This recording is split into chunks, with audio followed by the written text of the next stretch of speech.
قل اللهم مالك الملك تؤتي الملك من تشاء وتنزع الملك ممن تشاء وتعز من تشاء وتذل من تشاء بيدك الخير إنك على كل شيء قدير। বলুন, ইয়া আল্লাহ, তুমি সার্বভৌম শক্তির অধিকারী। তুমি যাকে ইচ্ছা রাজ্য দান করো এবং যার কাছ থেকে ইচ্ছা রাজ্য ছিনিয়ে নাও, এবং যাকে ইচ্ছা সম্মান দান করো আর যাকে ইচ্ছা অপমানে পতিত করো। তোমারই হাতের রয়েছে যাবতীয় কল্যাণ।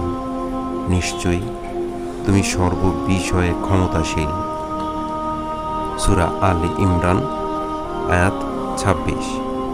গত এক সপ্তাহ আগেও যাদের ক্ষমতার দাপটে জনগণ তটস্থ ছিল, কিন্তু আজ তাদের এই হাল। সুতরাং ক্ষমতার দাপট ক্ষণস্থায়ী। কেউ এটা নিয়ে অহংকার করলে তার পরিণতি কি হয়, বাকিদের জন্য এসব ঘটনা শিক্ষা হোক।